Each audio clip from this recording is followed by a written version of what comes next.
I'm Kathy with a K. And I'm Kathy with a C. And this is Killer Destinations. Today's destination is Columbus, Ohio. Columbus is the state capital of Ohio and the 15th most populous city in the United States. And with a population of over 2.1 million residents, it's the second largest city in the Midwest next to Chicago. Columbus is also home to the Ohio State University, a highly ranked public university with one of the largest college campuses in the nation. According to ExperienceColumbus.com, the Columbus community likes to dream big and let nothing stop them from turning today's dreams into better tomorrows. But in 2017, the dreams of one of the university's brightest stars came to an abrupt and violent end when one parolee fell off the radar and used his freedom to prey upon an unsuspecting community. Reagan Tokes was finally off the clock after working her waitressing shift at Bodega Restaurant in downtown Columbus. She and one of her coworkers were having a conversation and debating about whether or not they should go for a drink at Bodega's sister restaurant. But ultimately, 21-year-old Reagan decided she wanted to go home instead. She was just 4 months shy of getting her degree in psychology at the Ohio State University, and it had been a hard week. Not only was it midterms, but she and her college boyfriend had just broken up, and she was heartbroken. They really cared for each other, so it was hard, but ultimately Reagan thought in the end, it was probably best for both of them. Graduating from Ohio State had been Reagan's dream since she was a little girl. Growing up in Maumee, Ohio, which was about 2 hours north, her dad was a big Ohio State fan. And so Kath, when Reagan was a little girl, he took her to a football game and she was totally hooked. And she told both of her parents that's where she wanted to attend college. So they're like, no problem, just work hard, get good grades, and you could go there.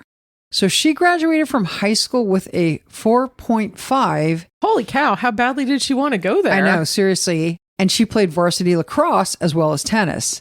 And OSU was the only school she applied to. Which, honestly, with a 4.5 and varsity letters in 2 sports, I don't think she really had to worry, but I still would have gone for a safety school. Right. You know how I applied to 2 universities? That was it. Uh-huh. One was safety, one was not. And you got into the not. I got into the not, and and your parents wanted to kill you. The safety school rejected me because I filled out the application wrong. And I got the rejection letter, and I was like, I sure hope I get into that other one. Anyway, so just as Reagan was about to start her freshman year, her parents told her that her dad got a new job and that they were moving along with her younger sister Mackenzie to Florida. And so Reagan didn't want to give up her dream of going to Ohio State, so she decided to stay there. And so when she started her freshman year, she knew she made the right decision because she made friends very easily and soon had a lot of them. And she cared about her friendships very much and made her friends feel like they were very important. And she was just somebody that everybody liked to be around. And Kath, one of the things I read was that Reagan wanted to pick a major where she could help people. And so growing up, she was a volunteer for a lot of different causes. So like she did mission trips through her church. You know, she would do Meals on Wheels, you know, that kind of thing. She just basically had a very generous spirit.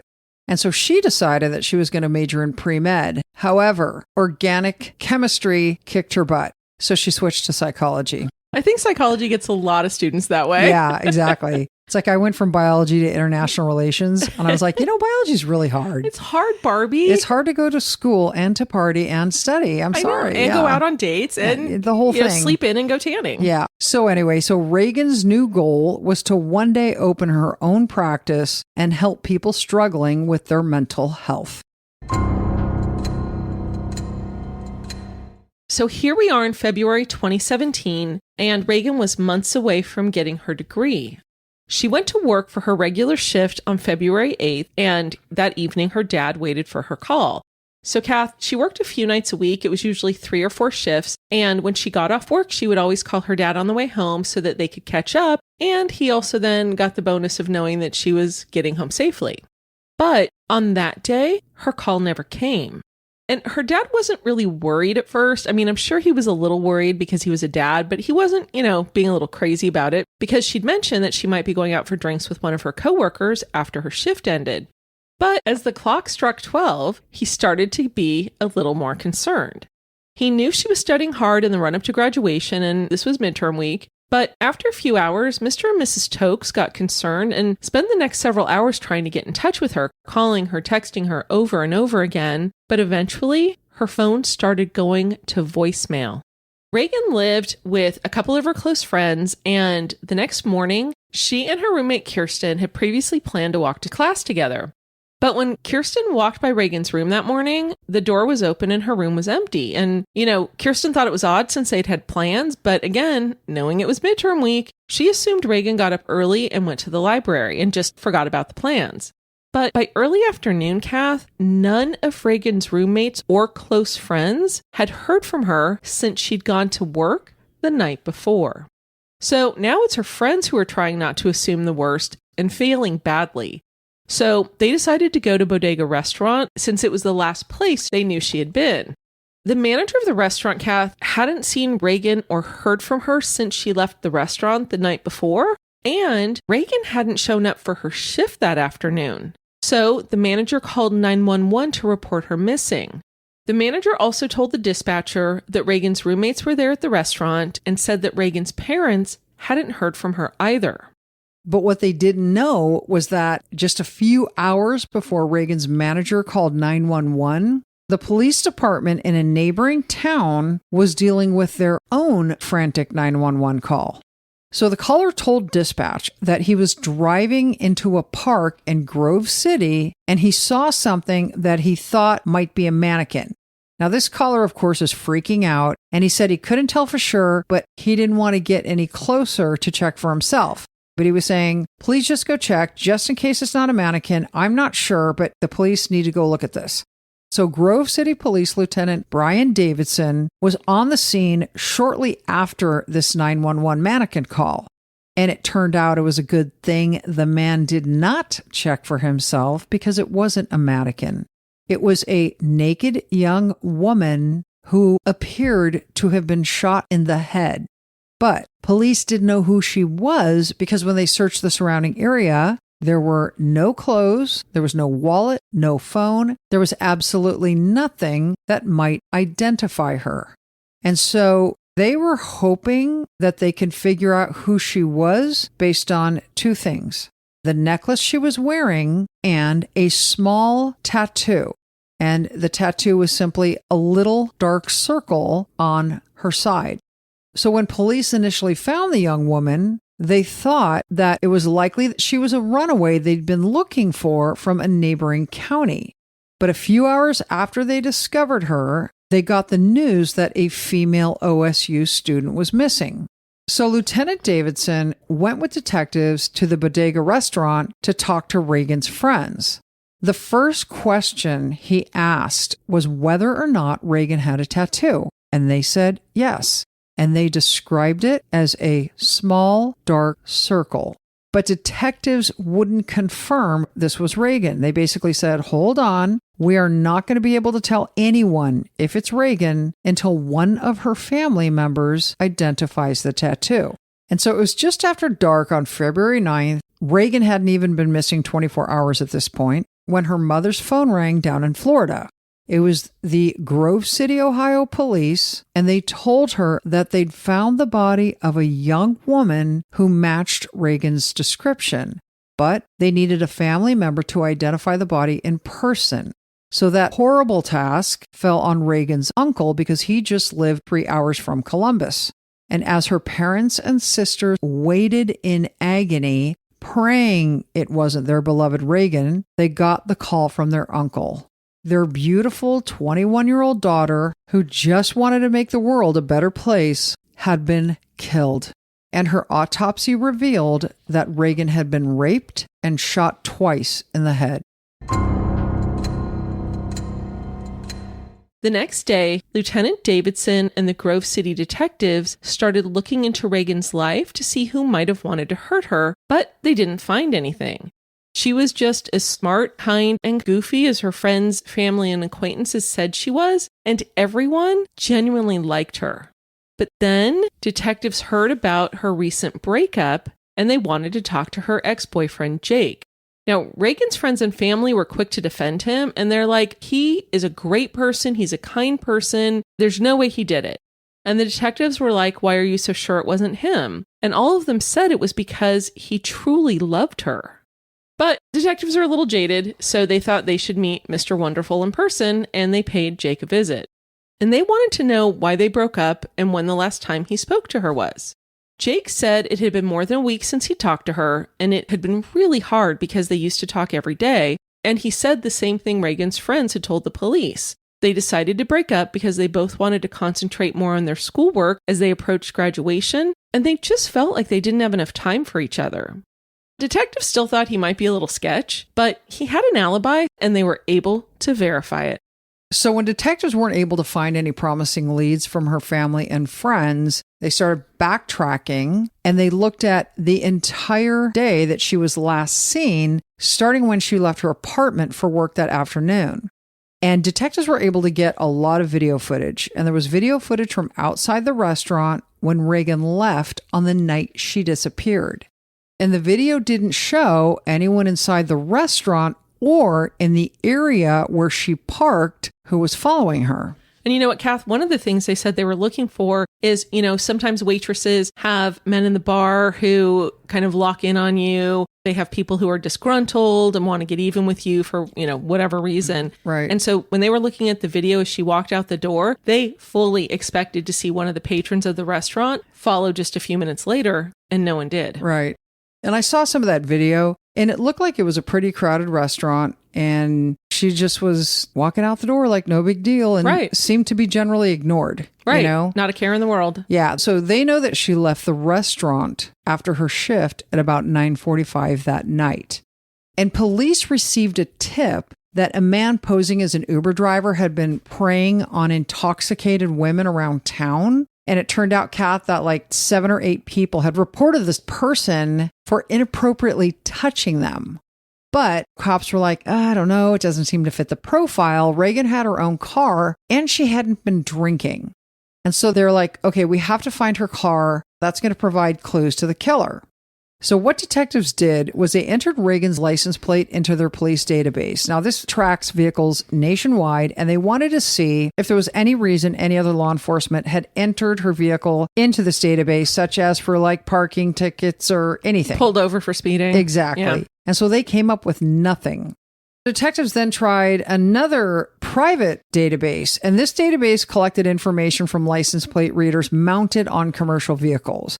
And you subscribe to this database, and it'll show you snapshots of where the vehicle was located if it's in this database.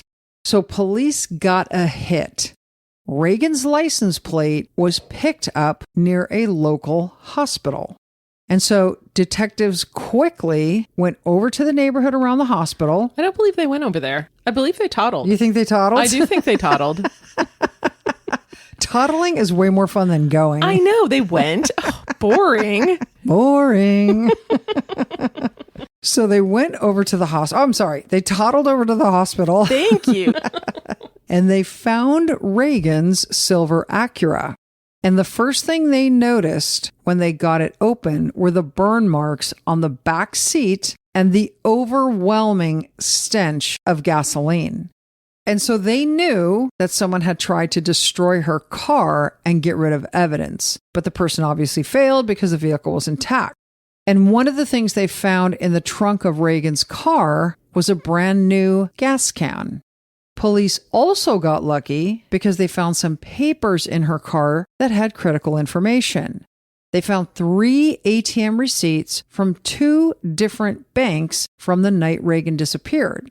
So detectives suspected that these receipts meant that Reagan was forced to withdraw money as part of a robbery.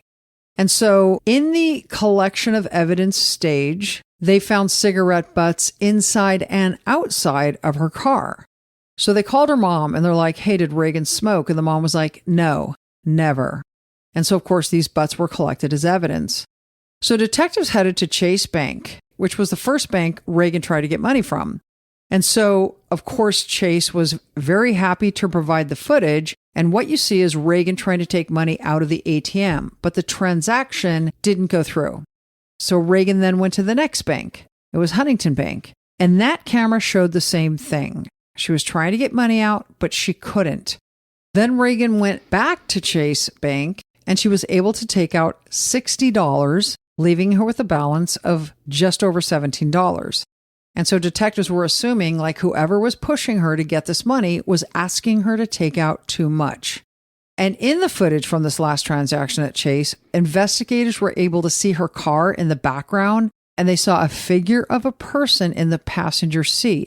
But because it was dark and the vehicle was far away, the figure was shadowy and you couldn't make out any features whatsoever. But detectives knew that they were going in the right direction, and so they knew they couldn't give up. So, Kath, what they did when they found those cigarette butts in and around Reagan's car, they sent them immediately to the lab for DNA testing. And they put a rush on it, and shockingly, Kath, the results came back just hours after they found her car. Detectives, literally, when they were interviewed, they said they shut down the lab for us. Like they wanted this DNA just as much as we did. And so when they got the results, Kath, they had a hit. And it matched a career criminal named Brian Goldsby. Now, Kath, Grove City Police Lieutenant Davidson, who was one of the first officers to find Reagan, couldn't believe it when he saw the name. The lieutenant had actually put this guy behind bars 6 years prior for aggravated robbery and the attempted rape of a woman he held at knife point in front of her child. And in that case, he also forced the woman to get money from the ATM. But what Lieutenant Davidson didn't know was that Goldsby was actually given a plea deal in that case and only had to serve just over 6 years. And it turned out that Goldsby had actually been released from prison just 3 months before Reagan was killed and was living in a halfway house less than a half mile from where her car was found. And Kath, one of the things that I saw was that detectives were able to get a lot of video. Once they identified him, they traced the gas can to a liquor store. And they went to the liquor store and they got video footage. And sure enough, there he is buying the gas can. And they were able to get so much video footage of him, like walking down the street and, doing these things, just creating a very strong case of circumstantial evidence. Just 3 days after Reagan went missing, Brian Lee Goldsby was arrested for her murder. That's just amazing. Yeah. And so, of course, the police took him to the station and started the interrogation immediately. But he wasn't interested in anything they had to say. I mean, he's been there and done that a gazillion times over his life. Right. And so he kept saying, hey, you know what? You want me to give you information? I need a cigarette. I'm not going to talk unless you give me a cigarette. And the funny thing is they interviewed him for a very long time and he never invoked. No.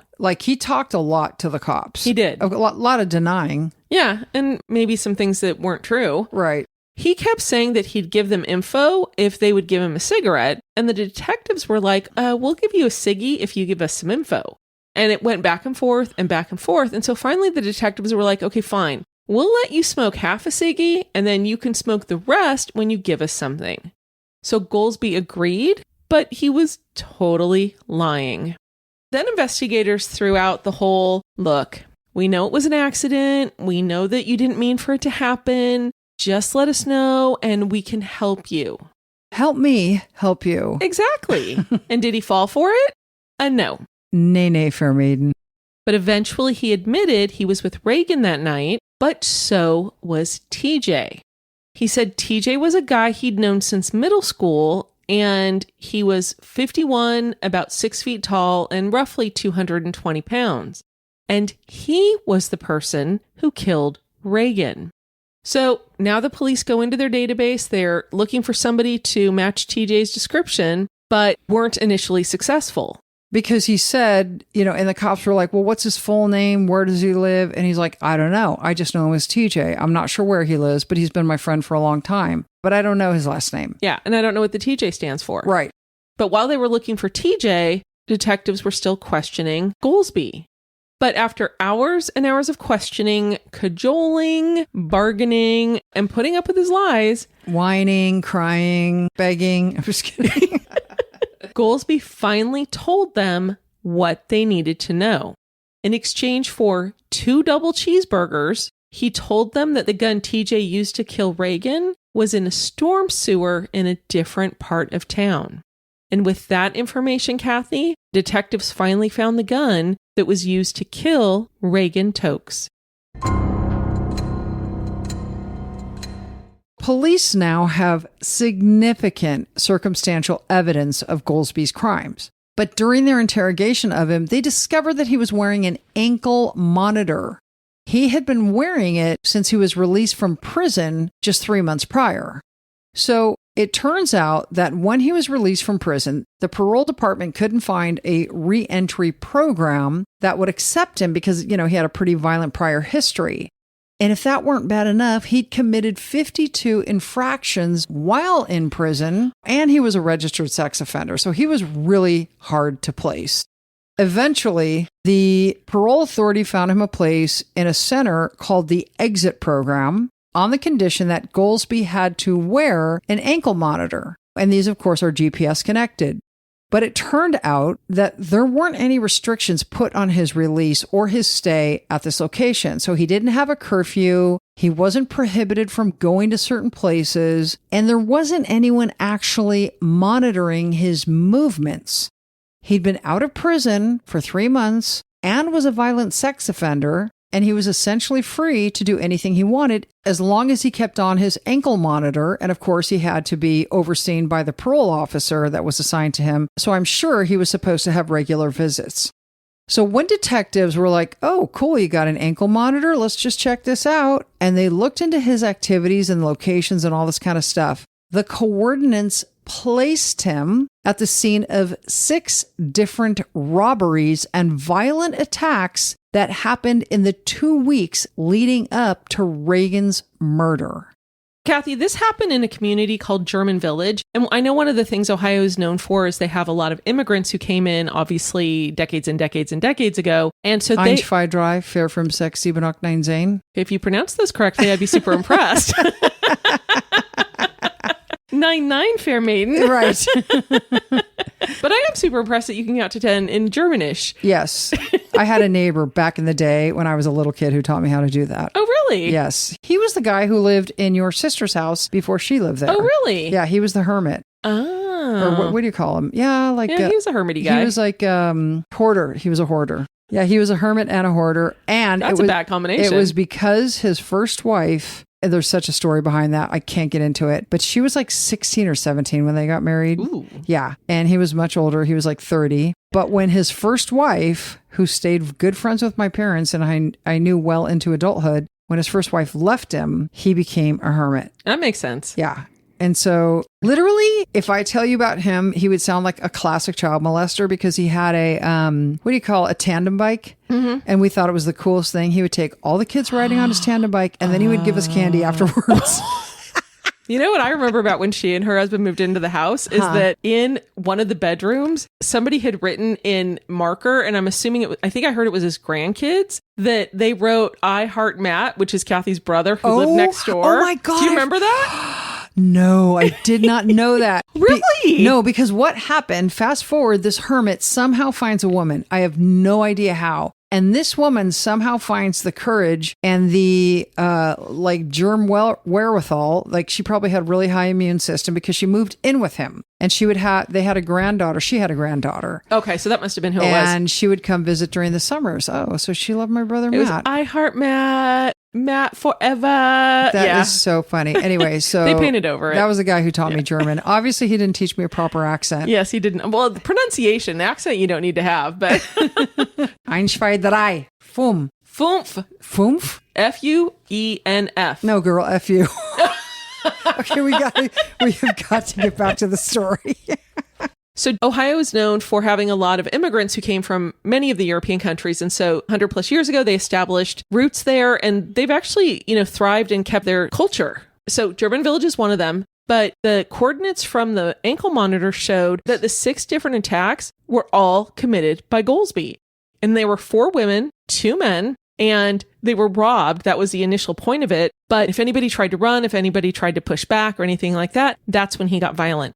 And so one woman was hit over the head with a pistol. 2 of the men, I guess, were punched pretty severely, and some of the women were punched as well. I actually don't even think they were trying to run. I think he probably just got his kicks doing it. But like one of them got pummeled over and over in the face. That's an editorial, by the way. I like how you're speculating. Prove me wrong. Prove me wrong. Exactly. That's all I have to say. Anyway, so detectives are now like, oh my God, these coordinates on the, ankle monitor are insane. And they tell us where he was going, who he was with, and of course, they put him at the scene of where Reagan's body was found. Brian Goolsby went to trial in March of 2018, just a year after Reagan was murdered. And he was charged with aggravated murder, rape, kidnapping, and robbery, as well as 6 additional counts of aggravated robbery based on the attacks that happened before Reagan was killed. And so during trial, the defense attorneys, and he had 2 fairly noteworthy public defenders that were representing him at trial. And in closing argument, they admitted that this friend TJ, who their client had said killed Reagan, was actually a total fabrication. And it kind of took the wind out of the sails of the prosecution. So the prosecution was going to, do a rebuttal. And it was just kind of interesting to watch because they were going to really hammer that home. Anyway. Why did they do that, though? They just tanked their client's case. Well, first of all, they could not actually put on evidence of TJ if they believed that TJ was fake. Oh, got it. Like you can't perpetrate a fraud on the court or the jury, anything like that. And so they never tried putting on evidence of TJ. And so in closing argument, the defense attorney was trying to add credibility to herself by saying, this TJ person, come on now. We all know he doesn't exist, essentially. Basically, she just like the jig is up kind of thing. Mm-hmm. But her entire point, or the defense's entire point, because they didn't call a single witness. Their whole thing was the prosecution has to prove it. We have 0 burden of proof. We don't have to produce a single witness, nothing. And so one of the big things was that the prosecution put on 3 women who knew Goolsby. One was his current girlfriend at the time Reagan was murdered. And the prosecution showed her a Kate Spade purse, which was Reagan's, but of course she didn't know it. Goolsby comes home and he's like, here, my lovely fair maiden, here's a Kate Spade purse. And so she identifies it as the one given to her by Goolsby. And the prosecution asked her, did he ever tell you where he got it from? No, I didn't know. And here's the weird thing about this witness, Kath. I didn't even see her whole testimony, but this is how she was. I had no idea where he got it from. No, he didn't tell me. She had like the voice of like a 12-year-old girl. Was she sucking helium before she testified? That's how, honestly, I was listening in my kitchen and then totally ran to the computer because I was like, I got to see her? Yeah, I got to see what this chick looks like.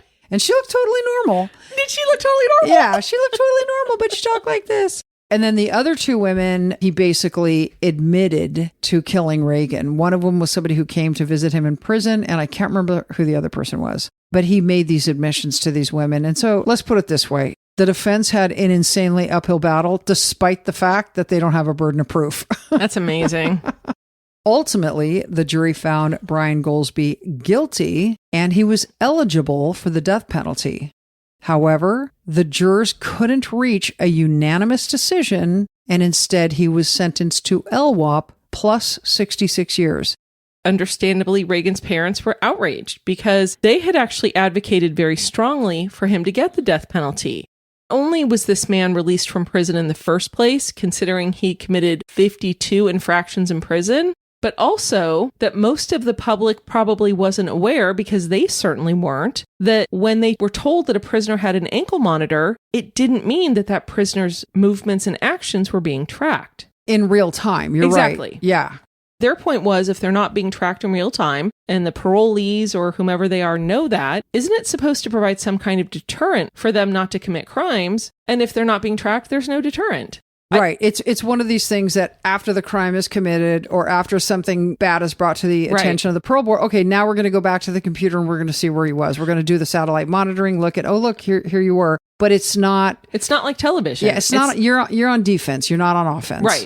So, Mr. and Mrs. Tokes teamed with State Representative Kristen Boggs, who lived actually just 2 blocks from where Goolsbee kidnapped Reagan, as well as other state lawmakers to introduce a bill called the Reagan Tokes Act. Part of the bill became law in Ohio the year after Goolsbee was convicted. And Kathy, basically what it did is Ohio judges were required to establish minimum and maximum prison sentences for certain violent felonies. And these felons must serve at least the minimum sentence, but they could be held for the maximum if they committed infractions while in prison. Interestingly, Kathy, it wasn't until 1 month ago, so June 2026, which was more than 9 years after Reagan was killed, that the second part of this bill was considered in the Ohio House of Representatives.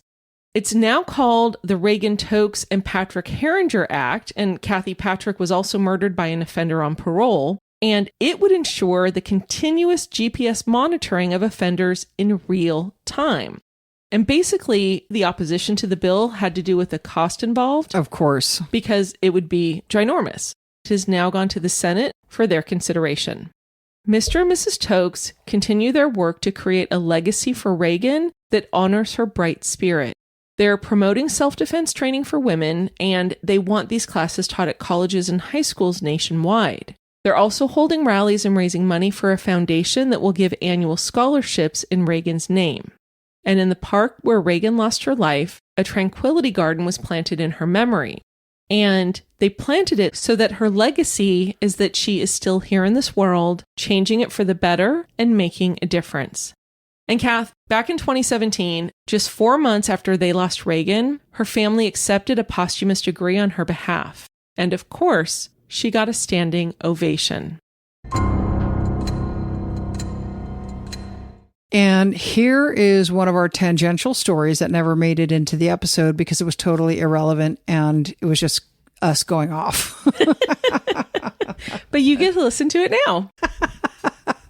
Oh my God. I want to tell you, when I was at Vanessa's house last night, you know how she's like a teacher? Okay. Oh, yeah. Okay. So she was talking about one of the students in her school who started...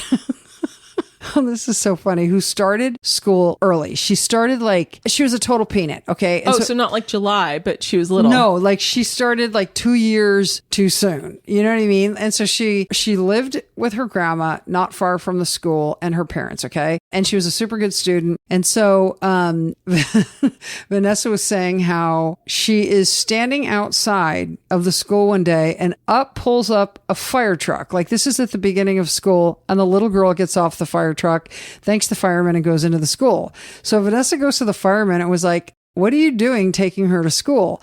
And so it turns out, this isn't funny, her grandmother collapsed in the bathroom and couldn't get up. Okay. So the little girl's parents were at work. So she calls 911. The paramedics get there. And then, so grandma's fine. She's, conscious and everything's going to be fine, but she's got to go to the hospital. And so the little girl's like, "And now I have no one to take me to school and I'm going to be late. Can you take me to school?"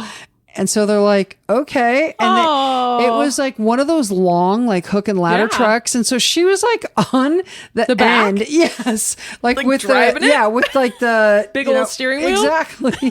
But I was like, oh my God, I was cracking up. How this little kid was like, do. How old is she? Okay. She was 9 when she started. Let me think about this. She was supposed to be 12 when she started the school, but she was only 9. And so at the time this happened, I think she was 11 years old. Okay. You know what? In my mind, she was 4. No. So it makes more sense that she was 11. But I mean, the fact that she had the nads to ask the firemen to take her to school. And she then they said the term yes. Precociousness. Yes. And then they said yes. Which is awesome. I know. I thought that was kind of funny. Yeah. No, that's a great story.